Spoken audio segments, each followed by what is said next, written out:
সুদের টাকা, ঘুষের টাকা, হারাম যা কিছু আছে, বলে আমার ভাইয়ে কত দিয়া দিছে, ওই 1 লাখ, তাহলে আমি দিব 1.5 লাখ, বলতে ভাইবা কই সুদ উড়াইলাও, কোনো সমস্যা। আল্লাহুম্মা সাল্লি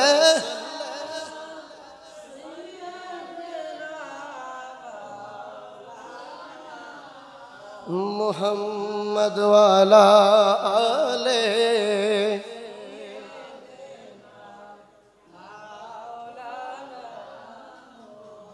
ওরে কবে জানি ডাকে সে যায় এই বাড়ি ঘর ছাড়িতে,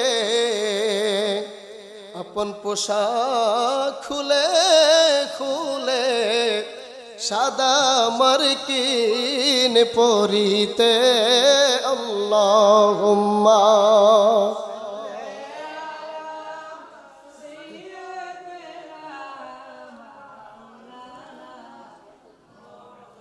মুহাম্মদ ওয়া আলা আলে সাইয়্যিদিনা।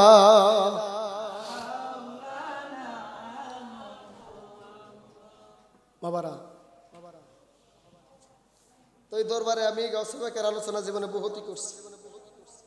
তো আমাদের সামনে অতি সন্নিকটে পবিত্র ঈদুল আজহা, ঠিক কিনা? কথা কই না কেন? ঠিক না?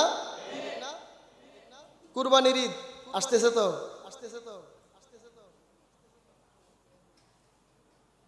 আমরা কুরবানি দিব কাকে খুশি করার উদ্দেশ্যে?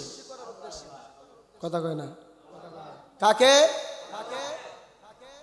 কুল ইন্না সলাতি ওয়া নুসুকি ওয়া মাহইয়ায়া ওয়া মামাতি লিল্লাহি রাব্বিল। তোমার নামাজ, তোমার কুরবানি, তোমার সমস্ত ভালো কর্ম, সমস্ত কিছু একমাত্র কার সন্তুষ্টি আদায়ের জন্য? জোরে বলেন। কিন্তু আমরা আল্লাহ পাকের সন্তুষ্টি আদায়ের উদ্দেশ্যে বর্তমানে এখন কুরবানি দেই না। সুদের টাকা, ঘুষের টাকা, হারাম যা কিছু আছে, বলে আমার ভাইয়ে কত দিয়া দিছে, ওই 1 লাখ, তাহলে আমি দিব 1.5 লাখ, বলতে ভাইবা কই সুদ উড়াইলাও, কোনো সমস্যা। তো আপনি সুদের টাকায় কুরবানি দিলেন, আপনার কুরবানি পরিপূর্ণ হলো না। আবার অনেকে কুরবানি দেয়, কিন্তু কুরবানির প্রকৃত হক যেগুলা, এই হকগুলারে তারা আদায় করে। এই যে কুরবানি আসতেছে, কুরবানির গোশত বন্টনের বেলায় নিয়ম আছে না নাই? কথা কয় না? আছে না নাই? কুরবানির গোশত 3 ভাগে বিভক্ত করবেন। কয় ভাগ? জোরে বলেন। 1 ভাগ নিজের জন্য, আরেক ভাগ পাড়া প্রতিবেশী আত্মীয় স্বজন যারা কুরবানি দিতে পারে নাই তাদের জন্য, আরেক ভাগ হচ্ছে মিসকিনদের জন্য। মিসকিন কারা? যারা কুরবানি দেয় নাই, কুরবানি দেওয়ার এইরকম তাদের সাধ্য নাই, তারা আপনাদের কাছে এসে হাত পাতে। কিন্তু এমনও কুরবানিদার যারা কুরবানি দেয়, দেখা যায় মিসকিন যখন আয়সা বলে দেন না গো আমারে কিছু দেন, তাহলে যেই ব্যক্তিটা কুরবানি দিল তার সাথে ফকিরের মতন এইরকম খারাপ বাজে আচরণ করে। আমাদের সমাজে এরকম মানুষ আছে না নাই?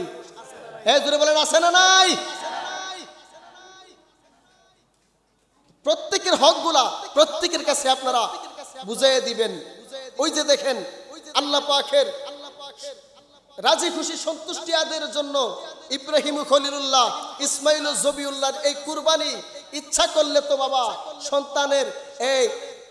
সন্তানকে কুরবানি করতে হবে। আল্লাহর কাছে বলতে পারতেন, আল্লাহ আপনি আমার সন্তানটাই চাইলেন, আল্লাহ আদরের বস্তু আমার কাছে চাইলেন, সন্তান ছাড়া তার কোনো কিছুই নাই, আল্লাহ অন্য কোনো কিছুর মাধ্যমে কুরবানি আমি হক আদায় করে নেই। কিন্তু না, বলা হয়েছে তুমি বনের পশুরে করো না জবাই, তুমি তোমার মনের পশুকে করো জবাই, তাহলে পশুরা বাঁচে সবাই। জোরে বলেন না সুবহানাল্লাহ।